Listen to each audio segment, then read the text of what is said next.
Marcos capítulo 2, do 1 ao 12, diz assim a palavra de Deus. Poucos dias depois, tendo Jesus entrado novamente em Cafarnaum, o povo ouviu falar que ele estava em casa. Então muita gente se reuniu ali, de forma que não havia lugar nem junto à porta, e ele lhes pregava a palavra.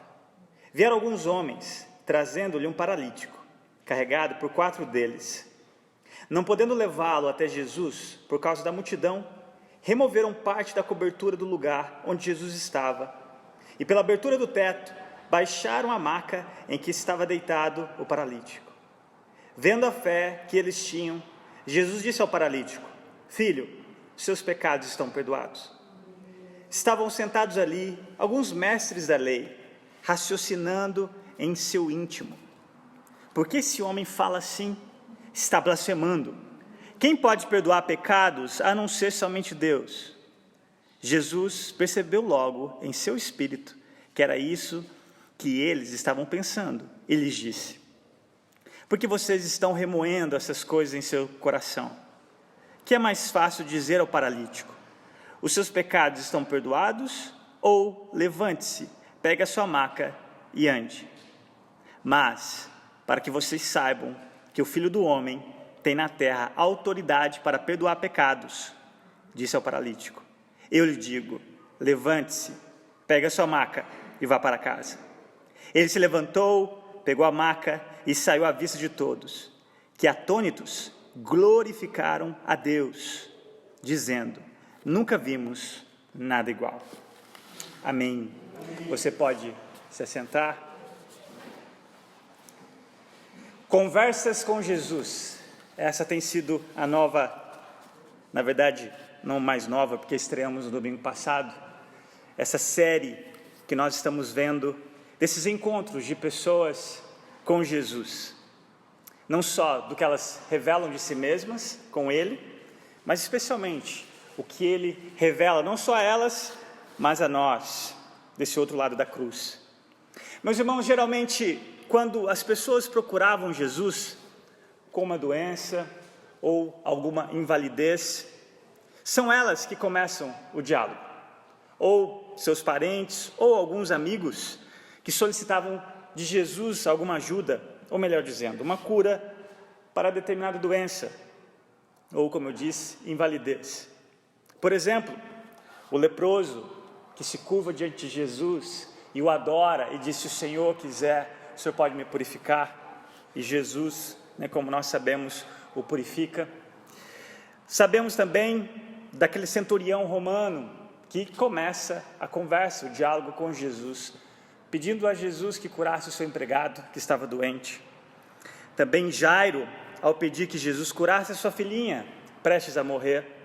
A mulher cananeia, que aos gritos seguia Jesus, gritando que ele livrasse a sua filha de um espírito imundo. Os conhecidos da sogra de Pedro, que levaram a Jesus ao conhecimento de que aquela mulher estava doente, com febre. Mas é curioso que nessa passagem que nós lemos aqui em Marcos, a propósito, você vai ver uma passagem paralela em Mateus, do capítulo 9, do verso 1 ao 8, Lucas também, do capítulo 5, do verso 17 ao 26.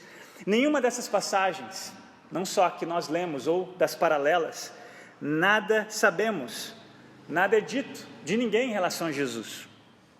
Nenhuma palavra nós ouvimos, nem dos amigos, nem daquela multidão dentro ou fora da casa, nem mesmo desse doente da maca.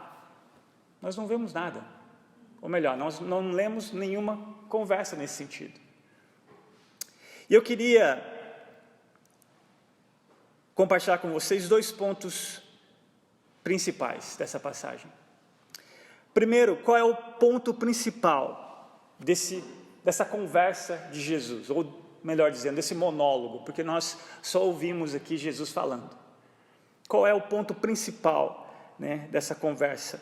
Segundo, quais são as necessidades urgentes desse paralítico? Então, primeiro ponto, primeira resposta que eu gostaria de responder, qual é o ponto principal dessa passagem? Meus irmãos, a prioridade da autoridade da palavra de Jesus. esse é o ponto principal dessa história, dessa passagem. A prioridade e autoridade da palavra de Jesus. Como na semana passada nós vimos como é importante você ler um texto dentro do contexto, especialmente na ótica, na perspectiva de quem escreveu. E nós vimos na semana passada em relação ao evangelista João. Marcos, dentro desse contexto, dessa passagem que nós lemos aqui no 2º capítulo, nesses 12 versículos, nós precisamos entender o que Marcos quer. Qual que é a intenção dele em escrever esse evangelho para mim e para você? A propósito, Marcos, dos evangelistas, dos outros 3, é o menor. Se você olhar só em relação a esses 2 evangelhos paralelos que eu mencionei, de Mateus e Marcos, Mateus tem 24 capítulos, e Lucas tem 28, Marcos simplesmente 16 capítulos, e é interessante que Marcos, e eu quero tentar responder essa primeira pergunta, no 1º capítulo, versículo 14, olha o que está escrito: depois que João foi preso, Jesus foi para a Galiléia, proclamando as boas novas de Deus. Então aqui o foco, proclamando a palavra, as boas novas de Deus. No verso 21, no mesmo capítulo, eles foram para Cafarnaum, e assim que chegou o sábado, Jesus entrou na sinagoga. O que ele foi fazer? Começou a ensinar. Verso 27, do mesmo capítulo, todos ficaram tão admirados que perguntavam uns aos outros: o que é isso? Um novo ensino? E com autoridade. Até os espíritos imundos ele dá ordem e eles lhe obedecem. Um novo ensino. Depois, do verso 38, quando a multidão, do mesmo capítulo 1, quando a multidão estava à procura de Jesus com suas necessidades legítimas, ou seja, curas, necessidades legítimas como esse paralítico, problemas talvez de possessão, quando eles procuram Jesus, que possivelmente estava isolado, orando, e trazem diante dele essa necessidade, olha a resposta de Jesus do verso 38 do capítulo 1, Jesus respondeu: vamos para outro lugar, para os povoados vizinhos, para que também lá eu pregue, foi para isso que eu vim. Não sei se vocês perceberam em algumas passagens, o foco, a intenção da prioridade da palavra de Deus, especialmente no ministério de Jesus. Muitas vezes nós achamos que a prioridade de Jesus era efetuar milagres. Não. Milagres era só um meio para um fim. A propósito, a razão pela qual Jesus operava os milagres era para testificar a sua identidade, quem ele era, especialmente testificar a palavra do qual ele ensinava, do qual era prioridade. Inclusive aqui nós vimos no final do verso 28, ele diz: foi para isso que eu vim. Imagina, ele deixou uma multidão com necessidades legítimas para trás, para ir para outros povoados, para que lá eles também ouvissem a palavra pregada. Depois, logo em seguida dessa passagem que nós lemos, depois do verso 12 do 2º capítulo, olha o que está escrito: Jesus saiu outra vez para a beira-mar, uma grande multidão aproximou-se e ele começou a operar milagres? Não, ele começou o que o texto diz? Ensiná-los. Nós encontramos aqui, meus irmãos, uma ênfase clara nesses 16 capítulos de Marcos, que ele tem como se ele tivesse pressa, mas aqui ele não deixa escapar esse propósito pelo qual Jesus fazia o que fazia. Encontramos essa ênfase clara na pregação e no ensino da palavra, no ensino de Jesus. Portanto, não é nenhuma surpresa que no início, não sei se você percebeu, no início desse capítulo que nós vamos considerar hoje à noite, diz o quê? Primeiro verso: então muita gente se reuniu ali, de forma que não havia lugar nem junto à porta, e ele lhes pregava a palavra. Conforme a história desenrola, nós vamos ver que é pela palavra que Jesus perdoa os pecados daquele homem, que é pela palavra que Jesus vai dizer quem ele é para aqueles fariseus e aqueles religiosos que nem sequer houve a necessidade de dizerem qualquer coisa, ele já conhecia os pensamentos daqueles homens. Segundo, a primeira necessidade, eu mencionei de 2 necessidades urgentes, depois da prioridade da palavra, do ensino, de Jesus. A primeira necessidade legítima desse paralítico é evidente que a física. O texto nos diz,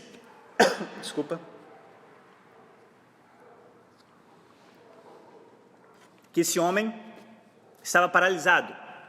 Nós não sabemos qual era o grau da sua paralisia. Sabemos que era uma gravidade a tal ponto que ele não chegou ali caminhando por si mesmo. Ele foi levado por 4 pessoas, como o texto nos diz. Nós não sabemos se ele era um tetraplégico, nós não sabemos se era alguma deficiência de nascença, nós sabemos que ele tinha essa impossibilidade de chegar até aonde Jesus ensinava. Mas olha que interessante, essa necessidade evidente, física, afetava toda a vida daquele homem. Toda a vida daquele homem.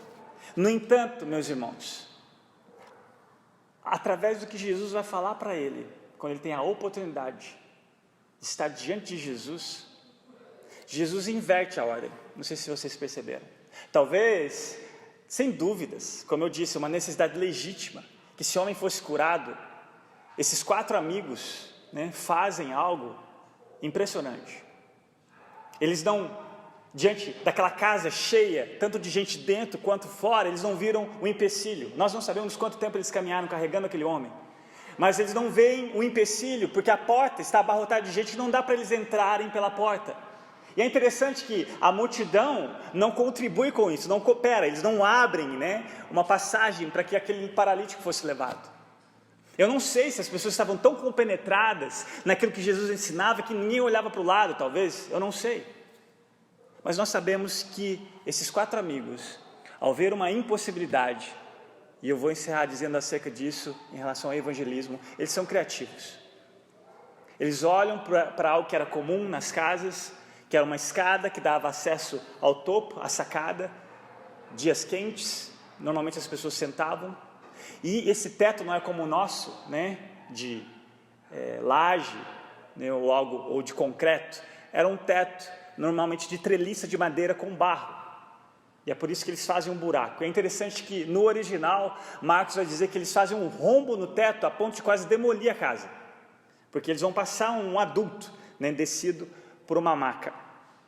E é interessante que quando eles colocam esse homem diante de Jesus, imagina a cena, eles colocam diante de Jesus com essa necessidade legítima, física desse homem, Jesus inverte, ele começa com a primeira, e aqui é o meu segundo ponto, na verdade o segundo da primeira necessidade. No entanto, em segundo lugar, particularmente significativo, a necessidade espiritual desse homem era a sua principal necessidade. Como eu disse, era legítima a sua paralisia, afetava toda a sua vida, mas em primeiro lugar, diante das palavras do próprio Cristo, a maior necessidade daquele homem era espiritual, e nós vamos ver que consequentemente afetava o seu físico. Não sabemos, como eu disse, do grau físico da paralisia desse homem, nós não sabemos se era consequência direta ou não de um pecado, porque biblicamente poderia ser, há pecados que trazem consequências físicas, e há problemas físicos que não são necessariamente ligados a nenhum pecado. Você bem conhece a história de Jó, e aqueles homens não estavam totalmente equivocados em querer saber o que Jó havia feito para receber tamanha punição. E só nós sabemos, porque temos o privilégio de lermos as Escrituras, o que acontecia por trás dos bastidores em relação ao próprio Deus e o diabo. E que nós sabemos que não era por nenhum pecado específico, mas eles não estavam errados, porque esse é um conceito bíblico e correto, de muitas consequências físicas, e nós vamos ouvir hoje à noite, é consequência diretamente do pecado, mas nós não sabemos em relação a esse homem. Não sei se vocês se lembram, quando os discípulos olharam um cego de nascença, eles fazem uma pergunta: mestre, quem pecou? Foi ele ou seus pais? E Jesus responde: nenhum nem outro, mas para que fosse manifestado o quê? A glória de Deus. Olha que maravilha, Deus permitiu um homem ser nascido cego, para que Cristo curasse, para que Deus fosse glorificado até mesmo através de uma doença. E eu fico imaginando aquele cego, eu não quero fugir aqui do contexto do paralítico, mas eu fico imaginando aquele cego, nunca viu nada, e o primeiro rosto que ele contempla é o rosto do próprio Deus. Se fosse para ser cego a vida inteira, para que você pudesse ser curado pelo próprio Deus e poder deslumbrar o rosto do próprio Deus, vale a pena nascer cego. Mas voltando ao nosso texto, nosso maior problema é que nós estamos separados de Deus. E quando o pecado entrou no mundo, também o sofrimento e a dor de todos os tipos. Cada dor de cabeça que temos, cada dor no corpo que sentimos, cada forma de câncer, cada tipo de tumor, cada infecção viral, atesta a realidade de que este mundo não é como deveria ser. Nosso maior problema é que estamos separados de Deus pelo pecado em um mundo cheio de sofrimento. Portanto, nossa necessidade última não é nos livrarmos das enfermidades, sejam elas físicas ou até mesmo emocionais, mas nos reconciliarmos com o Criador. E é por isso que as primeiras palavras de Jesus, com certeza, não era exatamente o que aquele paralítico esperava, nem os seus amigos, muito menos a multidão, e para espanto daqueles religiosos que até então viram aquilo como uma blasfema, como uma blasfêmia. Eu vou ler um comentarista que diz o seguinte, abre aspas: o homem que estava sofrendo recebeu o que mais precisava. Ele talvez tenha ficado assustado, ou até mesmo desapontado com as palavras de Jesus. Mas Jesus não é superficial. Ele vai até o âmago do problema, já que todo sofrimento está enraizado no fato da humanidade estar afastada de Deus. Jesus chama a atenção do paralítico para a sua maior necessidade. Ele precisa ser restaurado à comunhão com Deus. Devemos entender que todas as curas feitas por Jesus são símbolos de uma atuação e autoridade muito mais profundas, a saber, a restauração do ser humano alienado da comunhão com Deus. Fecha aspas. Olha comigo versículos 6 e 7 do texto que nós lemos em Marcos 2. Estavam sentados ali alguns mestres da lei, raciocinando em seu íntimo: por que esse homem fala assim? Está blasfemando. Quem pode perdoar pecados a não ser somente Deus? De certa forma, eles estão corretos. Sem dúvidas, é uma blasfêmia. Um ser humano perdoar pecados. E eles estavam certos, esses escribas. Só Deus pode perdoar pecados. Só que, no entanto, eles falharam em ver que foi o Deus encarnado que estavam diante dos seus olhos, bem diante dos olhos daqueles homens. E como prova da sua divindade, Jesus faz algo maravilhoso, porque perdoar pecados era algo que só Ele conhecia da necessidade daquele homem, e Ele organiza essa ordem antes mesmo da necessidade física. Mas ninguém conseguia ver o que Jesus fez, ao olhar para ele e falar: tem de bom ânimo. Em Mateus ele fala: tem de bom ânimo, ou coragem, seus pecados estão perdoados. Ninguém viu isso acontecendo, mas Jesus, de maneira maravilhosa, ele faz uma pergunta, e ao mesmo tempo ele dá resposta para sua própria pergunta. Mateus, verso 4 e 5, olha que interessante, quando Jesus faz aquela pergunta, com base no quê? Mateus diz o seguinte: conhecendo Jesus seus pensamentos, disse-lhes: porque vocês pensam maldosamente em seus corações, que é mais fácil dizer: os seus pecados estão perdoados, ou levante-se e ande. Jesus conhecia os pensamentos daqueles homens. Não era necessário ouvir sequer uma palavra. Nós temos aprendido dessa prerrogativa divina, que só Deus é onisciente. Nas escolas bíblicas, né, de manhã, nós vimos a onipotência, onisciência, onipresença. Hoje nós começamos sobre a santidade de Deus. Só Deus conhece os pensamentos. Até hoje eu não tenho e nem conheço nenhuma base bíblica de que o diabo tem essa capacidade de ler os pensamentos. Eu não tenho base bíblica para isso e não sei até onde se pode acontecer ou não. Mas até onde eu sei, não tem. Só Deus tem essa prerrogativa. Agora imagina o rosto daqueles homens, o espanto. De repente Jesus olhar para eles e saber exatamente quão maldoso eram os seus pensamentos. E ele faz uma pergunta que, sem dúvidas, as duas respostas, humanamente falando, são impossíveis. Tanto perdoar pecado, é uma prerrogativa só de Deus, quanto fazer aquele paralítico voltar a andar, só Deus podia fazer. E ele faz algo que parece até meio, como que eu vou dizer, não é uma chacota.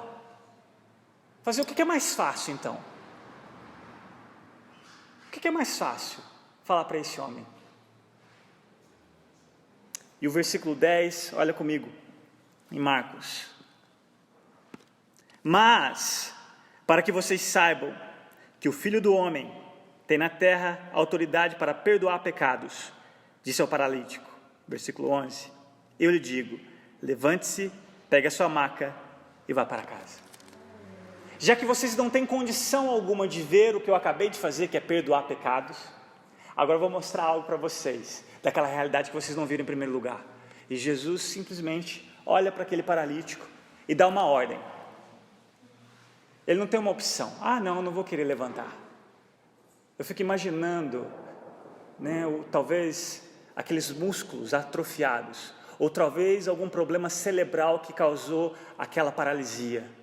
Eu fico imaginando o sangue correndo na veia, o músculo atrofiado agora tendo flexibilidade, tendo a condição de se colocar de pé, ou talvez um tetraplégico que só mexia com a cabeça e de repente ele sentindo pela primeira vez a sua mão, o seu tato, sentindo o seu pé pela primeira vez mexendo e tendo condição de se portar de pé sozinho. E ele dá um salto, ele não com dificuldades, não, ele dá um salto, porque ele está diante, não só de quem daria condição para ele voltar a andar, mas aquele que o criou. Ele dá um salto.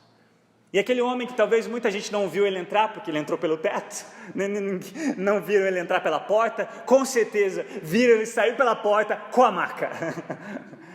Com certeza.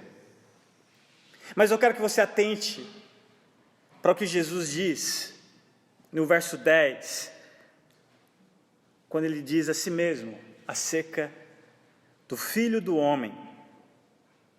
Marcos vai repetir isso 14 vezes em todo o seu evangelho.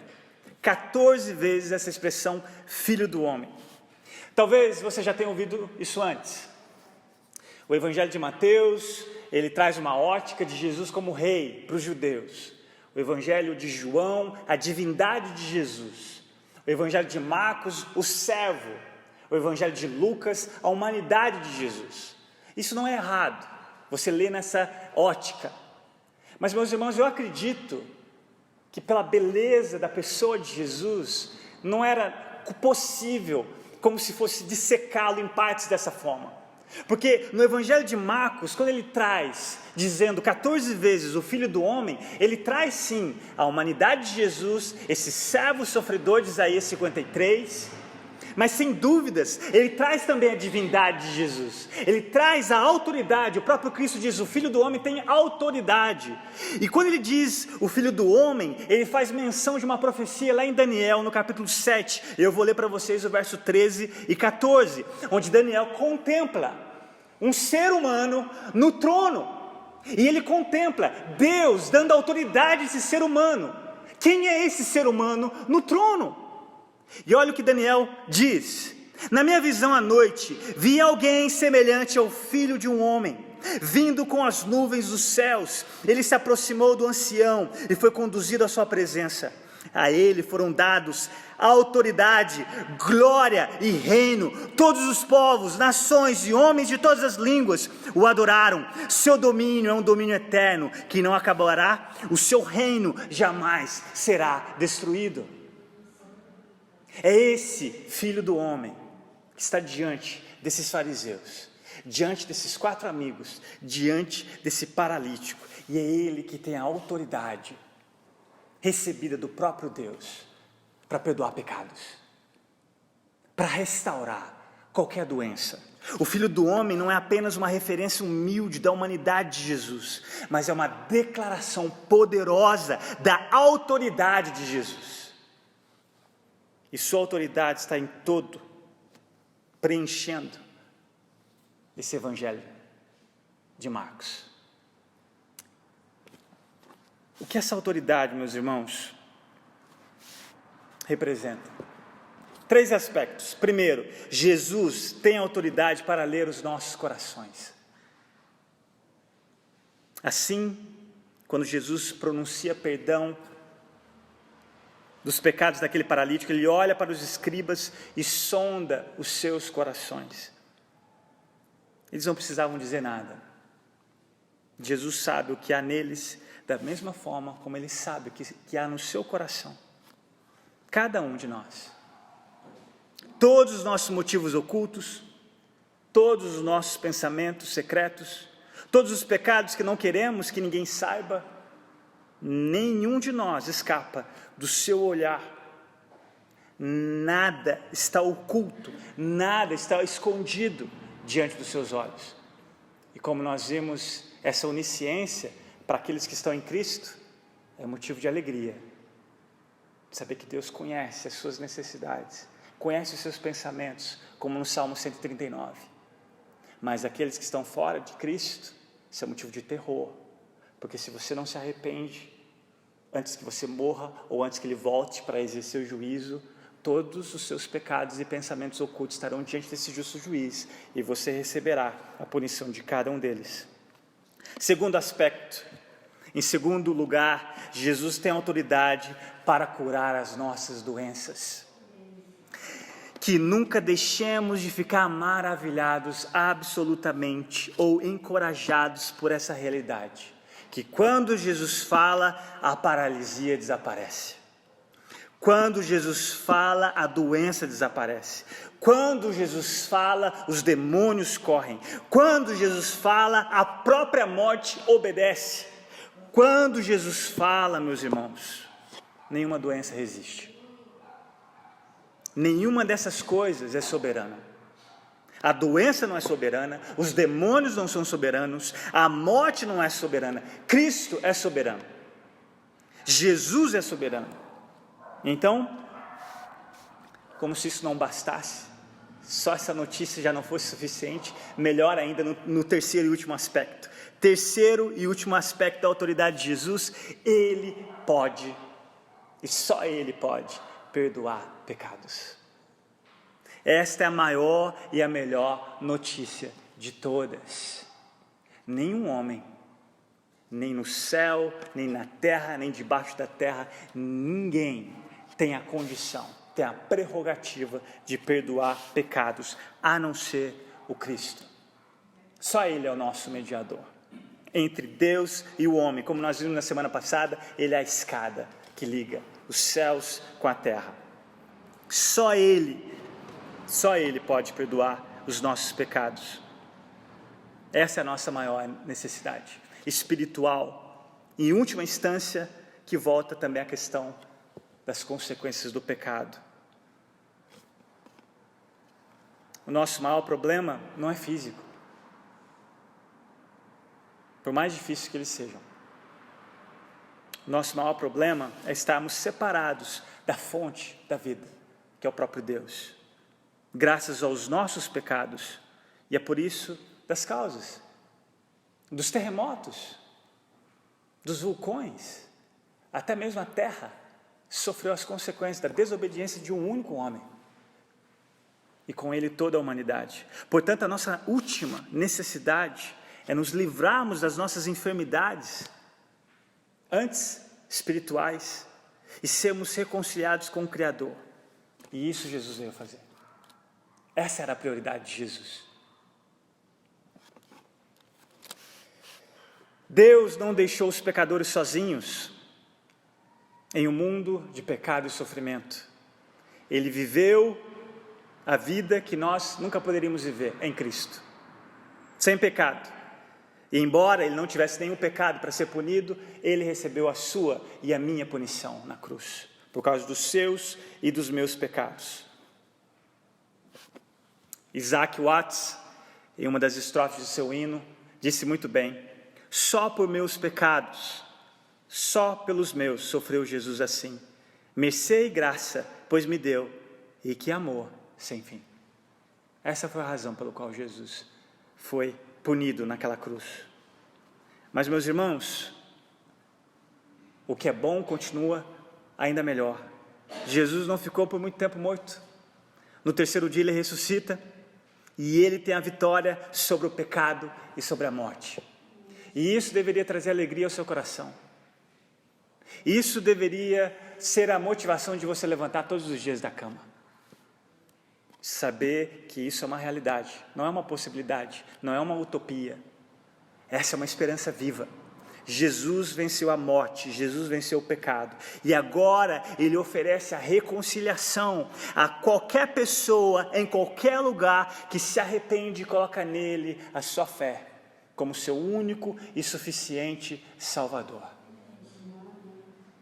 Infelizmente, esse não é o Evangelho que está sendo pregado em muitos lugares ao redor do mundo, especialmente no nosso país.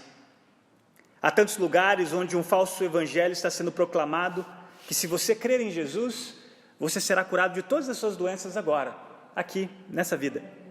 Que se você confiar em Jesus, você estará livre das suas doenças hoje. Ou se você confiar em Jesus o suficiente, seus problemas financeiros serão resolvidos. Eu chamo isso de evangelho tabajara. Seus problemas acabaram quando Jesus entra na sua vida, como se ele fosse um acessório no seu chaveiro de outras coisas que você já tem. Ele é só mais um. Meus irmãos, esse não é o Evangelho. Esse não é o Evangelho de Jesus. O Evangelho de Jesus é uma notícia infinitamente melhor do que qualquer coisa ou problema que você tenha na vida, que mesmo você ainda não alcance a solução, mas que até mesmo Deus, em sua graça e soberania, use esse problema para que você receba a maior solução, que é o perdão dos seus pecados. Do que adiantaria se você fosse curado de todos os seus sofrimentos nessa vida e morrer sem Jesus e ser punido eternamente? Para todos os que confiam em Jesus para o perdão de seus pecados, você pode saber que o câncer não tem a palavra final. O mal de Parkinson não tem a última palavra. A Covid-19 não terá a última palavra. A própria morte não terá a última palavra, porque a morte foi derrotada pelo Filho do Homem. Ele tem a última palavra. E eu concluo com algumas considerações práticas acerca da fé desses 4 amigos. A primeira parte do versículo 5, olha comigo. Vendo a fé que eles tinham, Jesus disse ao paralítico: filho, seus pecados estão perdoados. Primeiro, uma fé compassiva. Quando você ama alguém, você não mede esforços, mesmo que seja demolir o teto de um desconhecido. Imagine um homem deitado na sua maca, olhando para a multidão, talvez a multidão olhando para ele de volta, ele ouvindo das maravilhas do que Jesus ensinava, dos milagres que ele operava, mas só ouvindo. Ele não tinha condição nenhuma de chegar até Jesus. Mas ele tinha 4 amigos compassivos. 4 amigos que sentiram como se a dor fosse deles, como se o problema fosse deles. E eles, meus irmãos, não só tiveram a fé, eles também manifestaram a obra. Guarde bem isso. Se a sua fé não leva você a manifestar das obras, a sua fé é morta. Nós não somos salvos pelas obras, somos salvos para as obras. Mas se a fé que você tem não leva você à ação, a sua fé não tem significado algum. Esses homens não só creram em Jesus, mas eles tiveram a ação necessária de pegar esse paralítico e levar até Jesus. E eu pergunto para você, a sua fé é acompanhada, a sua fé é acompanhada de obras? Ou seja, ela te leva a ter a compaixão necessária por alguém, mesmo que isso te custe alguma coisa. Especialmente quando isso te leva a algum sacrifício pessoal. Segundo, primeiro, a fé compassiva. Segundo, uma fé criativa. Você já se distraiu enquanto eu prego? Qualquer pessoa normalmente se distrai, né, quando alguém está falando por muito tempo, ou quando você não tem a oportunidade de perguntas e respostas, como na escola bíblica. Mas imagina o teto caindo na sua cabeça enquanto Jesus pregava. Imagina que distração não seria. Você já se perguntou que em nenhum momento Jesus achou ruim ter sido interrompido? Nós não sabemos o que ele ensinava, sabemos que era acerca do reino de Deus. E sem dúvida ele aproveitou como uma forma pedagógica de manifestar sua autoridade no seu ensino, fazendo o que ele fez em relação a esse paralítico. Mas olha só a criatividade desses homens. Como eu disse no começo, eles não viram um empecilho, a porta estava abarrotada de gente. Eles tiveram a criatividade de não voltarem para trás com aquele paralítico. Eles fizeram algo que ninguém esperaria. Eu fico imaginando aqueles homens conversando. Talvez o primeiro disse: e agora, o que a gente faz? Olha a multidão, ninguém deixa a gente passar. Talvez o outro disse: eu já sei, olha o teto. O terceiro poderia dizer: tá, o que tem o teto? Jesus está lá dentro, por que o teto? E o quarto disse: já sei, entendi. Vamos fazer um rombo no teto, vamos passar ele pelo teto. Será que alguém perguntou, mas de quem é a casa? Alguns acreditam que era a casa da sogra de Pedro. Será que eles pensaram no custo? Será que você e eu pensamos no custo? Que é levar alguém a conhecer a Jesus? Será que você está disposto a pagar o custo? Será que você é criativo o suficiente? Talvez na sua roda de amigos, seus colegas de trabalho, quantos anos você conhece? Talvez o barbeiro que você corta o cabelo todo mês. Será que você já pediu a Deus criatividade para compartilhar do Evangelho? Talvez o seu vizinho que você reclama. Será que você já pediu a Deus criatividade para compartilhar do Evangelho? Meus irmãos, se tem uma resposta de oração que Ele responde, com certeza é essa. E eu dou graças a Deus pelo privilégio que eu tive de ser missionário antes de ser pastor, porque infelizmente tantos pastores são muito bons pregadores, mas péssimos evangelistas. Esqueceram que a prerrogativa de Paulo para um jovem pastor é: seja evangelista, faça a obra de um evangelista. E eu vigio constantemente, para que as horas incansáveis, que seja algo bom de preparar um sermão, não me roube da criatividade, da oportunidade de estar na rua, mesmo num ponto de ônibus, orando para que Deus me dê a oportunidade de compartilhar do Evangelho para alguma pessoa. Quantas vezes no Nepal, eu sabia que aquele barbeiro ia cortar o cabelo da maneira que eu não queria que ele cortasse. Toda vez que eu tentava explicar para ele, em nepalês, como eu queria que ele cortasse meu cabelo, ele fazia sempre o contrário. Eu não sei se ele não me entendia, ou ele gostava de cortar do jeito que ele queria. Mas eu não me importava, porque o meu cabelo mais cedo ou mais tarde ia crescer, e eu orava para que de alguma forma eu compartilhasse o Evangelho com aquele homem, porque o meu cabelo era insignificante quanto à salvação daquele cabeleireiro, aquele barbeiro. Meus irmãos, nós precisamos ser uma igreja que não seja simplesmente bela no seu templo, não seja simplesmente uma igreja com um povo que veste de uma forma ou fala de uma forma assada. Nós precisamos ser uma igreja que impacte o Vila Goz de uma forma que nenhuma igreja faz. Nós precisamos ter a razão e o motivo porque essas portas ainda estão abertas. E se nós não pregamos o Evangelho de Jesus, se nós não priorizamos a palavra como Ele priorizava, se nós não atendemos as necessidades espirituais das pessoas, consequentemente as físicas, nós não temos razão de estarmos abertos, com ou sem pandemia. Nós precisamos ser uma comunidade que ame a Deus, a ponto de termos um evangelho compassivo, a termos um evangelho criativo. E terceiro, uma fé que contagia. Eu vou ler algo que eu ouvi, achei muito interessante, como se a pessoa se colocasse no lugar daquele paralítico, dentro desse contexto de uma fé que contagia. Olha o que ele disse. Imagine o paralítico dizendo: quando estou deitado em minha maca do lado de fora da casa, a multidão está olhando para mim, mas não me deixa entrar, me sinto desanimado. Mas então eu olho para os meus amigos conversando, apontando para o telhado, traçando um plano. Quando eles voltam e me contam a sua ideia maluca, sinto a minha fé encorajada. Agora estou deitado no telhado, observando os meus amigos a cavar um buraco, amarram as cordas em minha maca e começam a me abaixar. Vejo em seus olhos e em seus rostos determinados uma fé disposta a tudo. Então, no momento em que a minha maca se acomoda no chão, eu olho para o rosto de Jesus com os rostos cheios de fé e expectativas dos meus amigos ao fundo. Acho que o meu coração agora ficaria cheio de fé naquele momento. Essa é uma fé que contagia.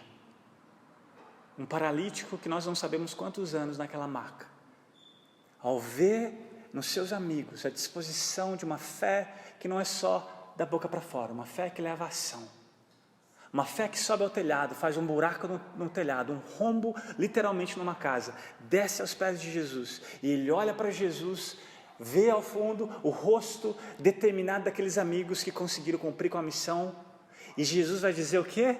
A fé que eles tinham. O texto, tanto em Mateus, Marcos e Lucas, diz a fé que eles tinham, a fé dos amigos, afetando a fé do seu amigo paralítico e, sem dúvida, afetando até mesmo o coração de Jesus, a ponto de atendê-los, não só com o perdão dos pecados, mas fazendo com que aqueles amigos agora voltassem para casa correndo. Imagina a alegria agora, 5 pessoas descendo, talvez a montanha. Imagina os parentes daquele paralítico, e ele faz questão de carregar a sua maca, porque Jesus deu a ele a condição para isso. Eu queria encerrar com uma oração. Eu gostaria que você prestasse atenção na letra dessa oração curta, mas baseado nessa passagem que nós ouvimos hoje à noite. E quando eu a li, eu realmente pedi a Deus que fosse uma realidade na minha vida. Eu gostaria que você também tivesse o mesmo desejo. A oração diz o seguinte: